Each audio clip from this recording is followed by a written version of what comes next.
নবম, দশম ও এসএসসি 2025 শিক্ষার্থী বন্ধু, আজ তোমাদের জন্য নিয়ে আসছি জীববিজ্ঞান দ্বিতীয় অধ্যায় জীব কোষ ও টিস্যু এর চতুর্থ পার্ট। সব মিলিয়ে 1, 2, 3 ও 4 পার্টে ভাগ করে সম্পূর্ণ অধ্যায়ের অবজেক্টিভ প্রশ্ন তোমাদেরকে দেওয়া হলো। মসৃণ পেশির বৈশিষ্ট্য কি? কোষের গায়ে আড়াআড়ি দাগ থাকে না। হৃৎপেশি কিসের সাথে সম্পর্কিত? হৃৎপিণ্ড। নিউরন কি? স্নায়ু কোষ। স্নায়ু টিস্যুর কাজ কি? সকল উত্তর সঠিক, অর্থাৎ পরিবেশ থেকে উদ্দীপনা গ্রহণ করা, মস্তিষ্কে সিগন্যাল পাঠানো, দেহের ভেতরের অংশের নিয়ন্ত্রণ করা। নিউরনের কোন অংশটি উদ্দীপনা গ্রহণ করে? ডেনড্রাইট। সিন্যাপস কি? নিউরন থেকে পরবর্তী নিউরনে সিগন্যাল পৌঁছানোর স্থান। মস্তিষ্কের কত শতাংশ ব্যবহার করা যায়? 100%। অঙ্গ কি? এক বা একাধিক টিস্যু দিয়ে তৈরি অংশ। অঙ্গ সংস্থানবিদ্যা কোন বিষয়ের সাথে সম্পর্কিত?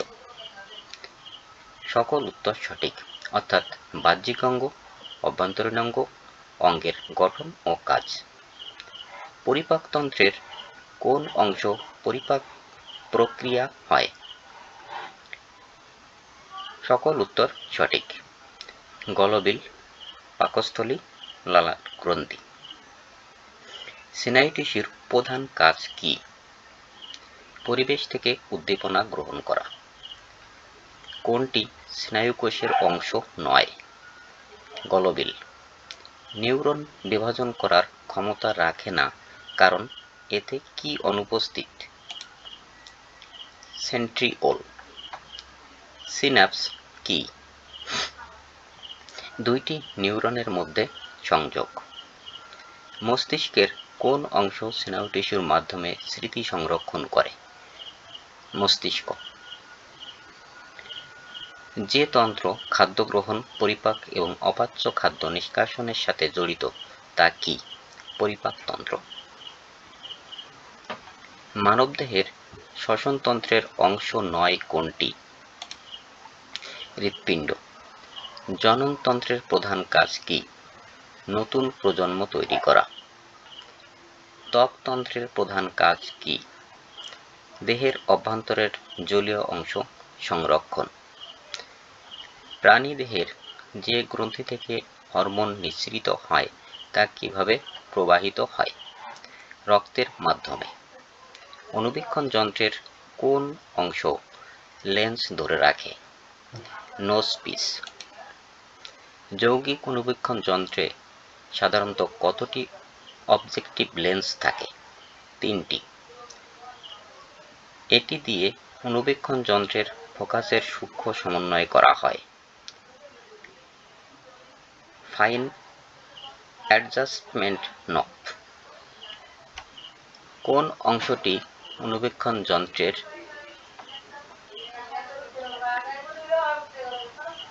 আলোক হিসাবে কাজ করে? আলোর উৎস। স্নায়ু টিস্যুর মাধ্যমে কোন প্রক্রিয়া সঞ্চালিত হয়? পরিবেশ থেকে উদ্দীপনা গ্রহণ।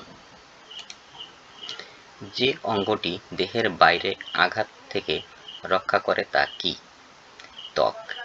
কোন অঙ্গটি পরিপাকতন্ত্রের অংশ নয়? ব্রঙ্কাস।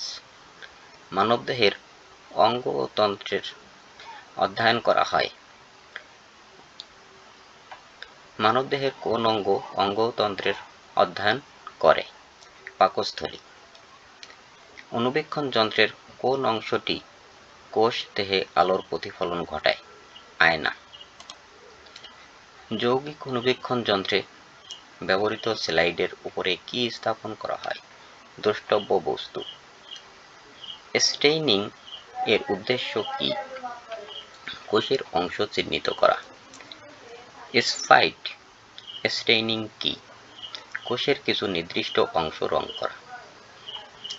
কোনটি স্টেইনিং এর উদ্দেশ্য নয়? কোষের রং বদলানো। স্টেইন কি? রঞ্জক পদার্থ। ইলেকট্রন অণুবীক্ষণ যন্ত্রের সবচেয়ে বড় সুবিধা কি? কোষের ভিতরের অঙ্গাণু দেখা। ইলেকট্রন অণুবীক্ষণ যন্ত্রে কি ব্যবহার করা হয়? শক্তিশালী তড়িৎ চুম্বক। ইলেকট্রন অণুবীক্ষণ যন্ত্রের ছবি কিভাবে প্রদর্শিত হয়? কম্পিউটারের মনিটরে দেখানো হয়। ইলেকট্রনের তরঙ্গদৈর্ঘ্য কিসের তুলনায় ছোট? আলোর। স্টেনিং এর মাধ্যমে কি অর্জন করা যায়? কোষের ভিতরের অঙ্গাণু আলাদা করা।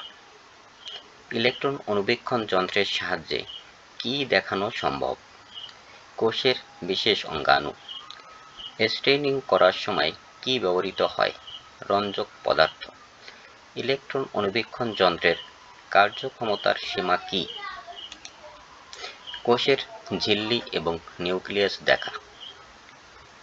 স্পাইড স্টেইনিং কিভাবে কাজ করে?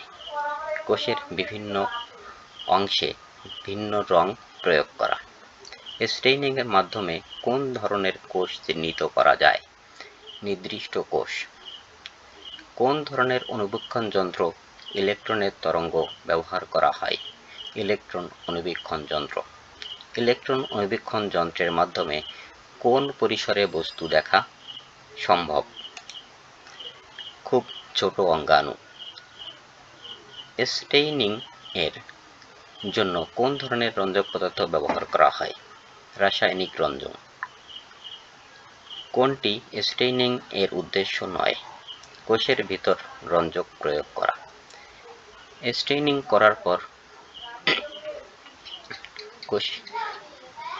কোষের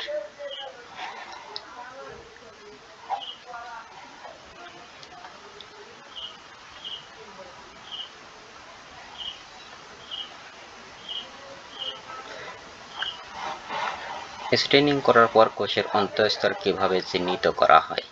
রং দেখে। ইলেকট্রন অণুবীক্ষণ যন্ত্রে ছবি তৈরিতে কোন উপকরণ ব্যবহার করা হয়? কম্পিউটার। আজ ছিল এ পর্যন্ত।